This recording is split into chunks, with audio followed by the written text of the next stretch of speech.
Edge closer to post time here. Clever again, a half tick higher than Sandman. Jerry, I want to hit you on Sandman first. The second of the three horses coming back from Churchill Downs 2 weeks ago. Yeah, logic would dictate at a shorter race, a come from behind horse doesn't have a good chance, but it's all about the pace. If they go quick enough early, the leaders will slow down and then closers have a better chance.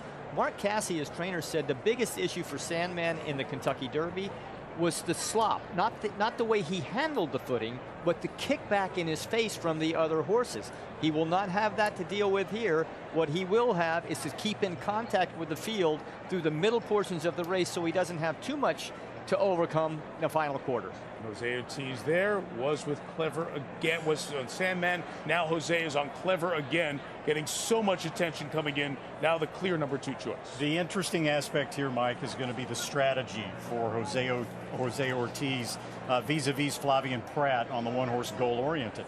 Goal-oriented, expected to show speed. We heard Baffert say the key is to get him out of the gate. Does he have enough speed to run early with Clever again and force and maybe even beat him to the lead? If that's the case, how will Clever again react? He's been on the lead wire to wire in his last 2 races. Can he stalk as effectively? And Jerry, River Thames 9-1. Because he's distance limited. This is stretching the outer limits of his ability in terms of distance. I think he needs to be fairly close early, but wait as long as he can for that short, maybe 3/16 of a mile burst. Those the horses, the human stories. Dwayne Lukas at age 89, going for back-to-back Preaknesses. Bob Baffert trying to extend his record and win this race for a 9th time. The influencer, Griffin Johnson, is this team Sandman's day to make so many happy. Can Michael McCarthy win his 2nd Preakness? One last time at Pimlico as we know it, to call the 150th running of the Preakness Stakes. Upstairs to Larry Colmus. Mike, thank you very much. Gasker is just the last one to come forward under Luis Saez, taking that outside stall. They're all in line. We are ready for the start. Heart of Honor a little restless, as too is goal-oriented. They're off in the Preakness. And Journalism is out very fast, but Clever again is the quickest and will take the lead with Longshot Gasker going up on the outside. So it's going to be these two to set the pace as they make that final trip past this historic grandstand. And then it's goal-oriented running in 3rd and Hart held on the inside. And then American Promise in 4th. Journalism broke very well, but he's down on the inside moving into the turn as River Thames goes up 3 wide. Then Pay Billy Heart of Honor and late running Sandman is racing 9 lengths from the front as they round that turn. 23.19 the opening quarter mile. That's set by Clever again, and Jose Ortiz, they're out there by 1.5 lengths over Gasker in 2nd. Goal-oriented is tucked in 3rd. Then to the outside comes River Thames. American Promise, the Dwayne Lukas runner under Nick Juarez, is 5th right now. 4 lengths from the front, and Umberto Rispoli has Journalism just to his inside, now being nudged along to keep up his Journalism. He nudged along here up the backstretch with 5 lengths to make up. Then Pay Billy, Sandman at the back with Heart of Honor. The half mile was 46.66 seconds. They make their way into the far turn. Clever again and Gasker, and these two are right together on the lead with River Thames running in 3rd. Goal-oriented is 4th. American Promise 5th on the outside. Journalism is still 6th. He's got a lot of ground to cover. He is still 5 lengths behind as they make their way toward the top of the stretch. Gasker, trying to pull off a huge upset here, has taken the lead on the outside. Clever again cuts the corner. Journalism is getting closer now. He's behind a wall of horses. He's looking for a place to go, and he's got nowhere to go. Oh, he bumped hard with goal-oriented. In the meanwhile, Gasker's running the race of his life, and Sandman has entered the scene, and he has moved up on the far outside. Journalism is still running on. He's back into 2nd. He might even win it. Here's the wire. Oh, my goodness. Journalism has won the Preakness Stakes in a performance like you read about. A remarkable recovery by Journalism. The heavy jostling as he tried to squeeze through 2 other horses. The heavy bumping with goal-oriented. Able to make the late charge. Journalism 2nd in the Derby.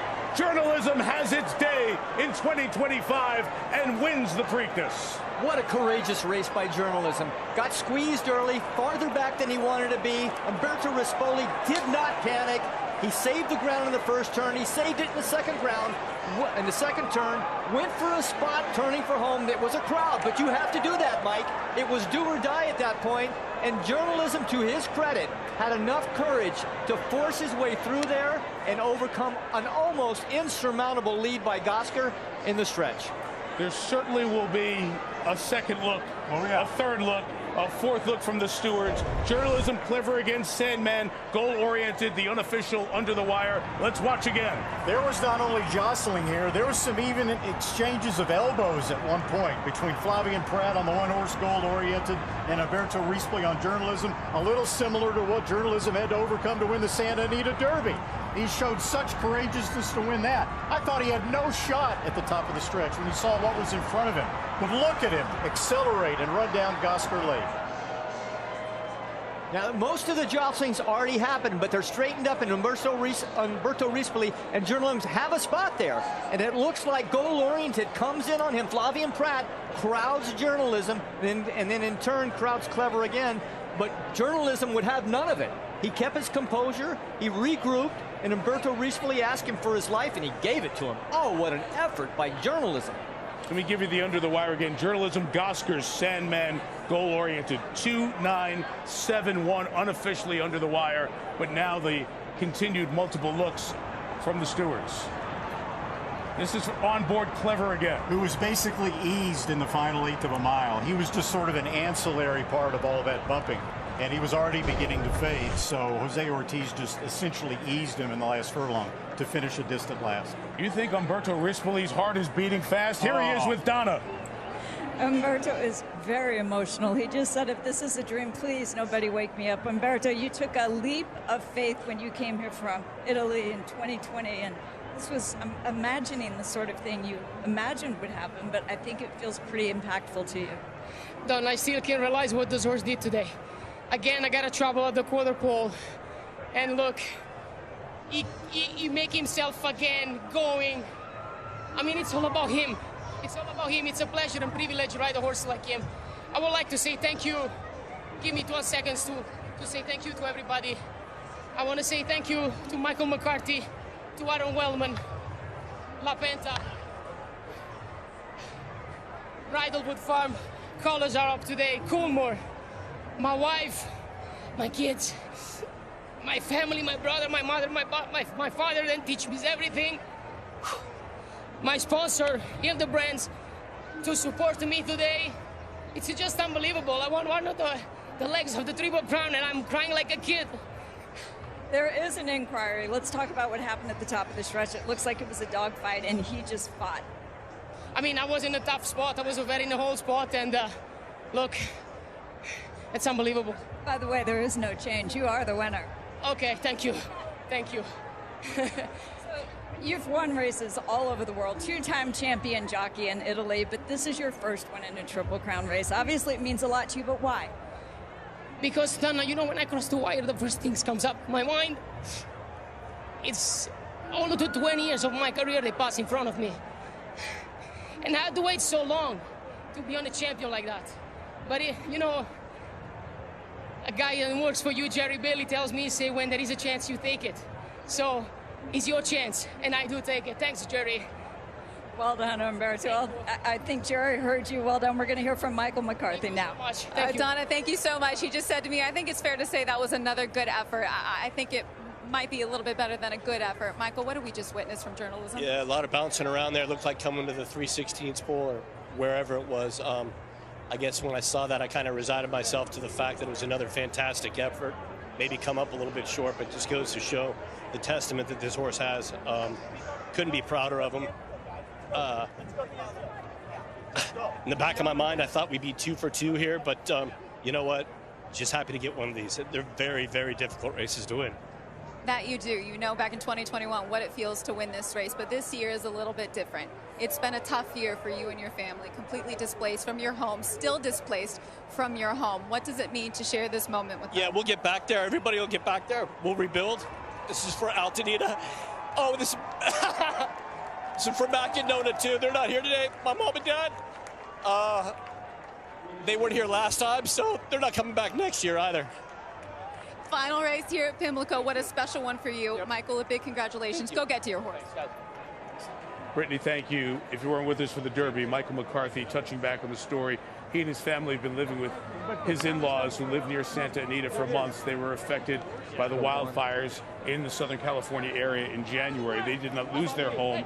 Many of their neighbors and friends and so many people in that racing community were affected by it. That beautiful view from Santa Anita, as you look across, you see the scars of the fires from 4 months ago, and it's an everyday thing for many of our friends in Southern California, many of the people in that horse racing community, that the emotion, in addition to winning a second one of the American Classics for Michael McCarthy. And you heard that same pouring out from Umberto Rispoli, twice a champion in Italy, ridden horses around the world, came to the U.S. full-time 6 years ago in 2019. And the man from Naples, Italy, at age 36, has now won one of the great American races. So it is official. Journalism, Gosker, Sandman, goal-oriented. Adam Campola and the stewards in Maryland getting a look at it and saying it was a race that the result will stand up. So this final Preakness at Old Hilltop before they bring the grandstand down, a place that's seen memories, that's seen horses bump at the top of the stretch before, sees another one that's just like the Preakness. It's just a little unique and a little different. But in the end, journalism remains, after being defeated,